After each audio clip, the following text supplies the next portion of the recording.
Inilah Injil Yesus Kristus menurut Santo Lukas. Dimuliakanlah Tuhan.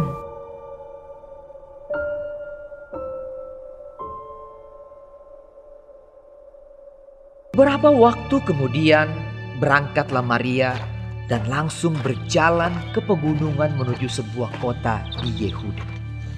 Di situ ia masuk ke rumah Zakaria dan memberi salam kepada Elisabet. Dan ketika Elisabet mendengar salam Maria, melonjaklah anak yang di dalam rahimnya dan Elisabet pun penuh dengan Roh Kudus. Lalu berseru dengan suara nyaring, "Diberkatilah engkau di antara semua perempuan, dan diberkatilah buah rahimmu. Siapakah aku ini sampai ibu Tuhanku datang mengunjungi aku? Sebab sesungguhnya ketika salammu sampai kepada telingaku, anak yang di dalam rahimku melonjak kegirangan. Dan berbahagialah ia yang telah percaya, sebab apa yang dikatakan kepadanya dari Tuhan akan terlaksana." Lalu kata Maria, "Jiwaku memuliakan Tuhan, dan hatiku bergembira karena Allah, Juru Selamatku. Sebab ia telah memperhatikan kerendahan hamba-Nya. Sesungguhnya mulai dari sekarang, segala keturunan akan menyebut aku berbahagia. Karena Yang Maha Kuasa telah melakukan perbuatan-perbuatan besar kepadaku, dan namanya adalah kudus. Dan rahmat-Nya turun-temurun atas orang yang takut akan Dia. Ia memperlihatkan kuasa-Nya dengan perbuatan tangan-Nya dan mencerai-beraikan orang-orang yang congkak hatinya. Ia menurunkan orang-orang yang berkuasa dari takhta-Nya dan meninggikan orang-orang yang rendah. Ia melimpahkan segala yang baik kepada orang yang lapar dan menyuruh orang yang kaya pergi dengan tangan hampa.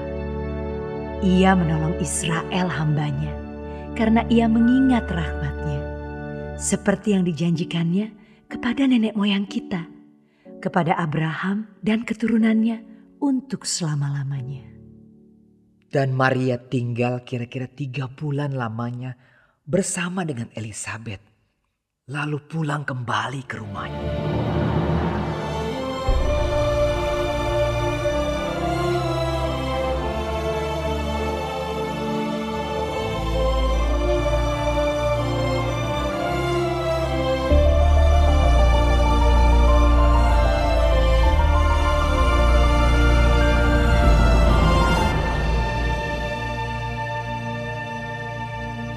Demikianlah Injil Tuhan.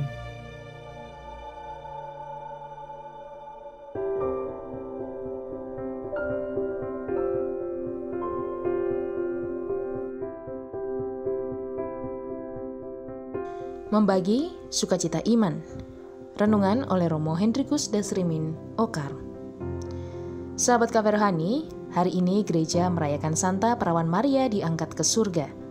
Perayaan ini dinyatakan secara resmi oleh Paus Pius ke-12 dalam Munificentissimus Deus pada 1950.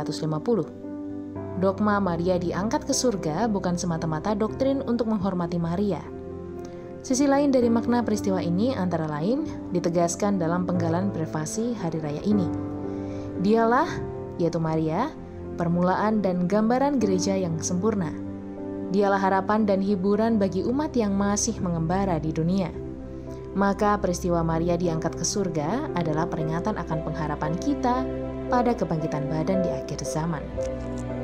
Perayaan ini menegaskan bahwa kalau kita setia melakukan perintah Allah dan bersatu dengan Kristus seperti Maria, maka pada akhir zaman nanti kita pun akan mengalami hal serupa. Banyak hal yang bisa kita pelajari dari Maria dalam hal kesetiaan melakukan perintah Allah. Pertama, belajar dari kisah pertemuan Maria dan Elisabet. Mereka bertemu untuk berbagi kebahagiaan iman. Maria membawa Yesus dalam rahimnya, sehingga roh itulah yang membuat Elisabet dan Yohanes sangat bersukacita. Kita pun diajak untuk selalu membawa rahmat sukacita bagi setiap orang yang kita jumpai. Hal ini bisa terjadi kalau yang kita hadirkan pada sesama adalah pancaran diri Yesus sendiri yang menjelma dalam tindakan kasih. Kedua, belajar dari Kidung Maria. Dalam kidung pujiannya, Maria bersaksi bahwa Tuhan memperhatikan orang yang rendah hati dan rahmat-Nya berlimpah atas orang yang takut akan Dia. Orang kecil akan dilimpahi dengan berkat Tuhan kalau ia percaya kepadanya. Maria telah berjuang menghayatinya dengan setia. Semoga kebajikannya bisa menginspirasi hidup kita dalam berelasi dengan sesama dan semakin beriman. Selamat menikmati menu hari ini.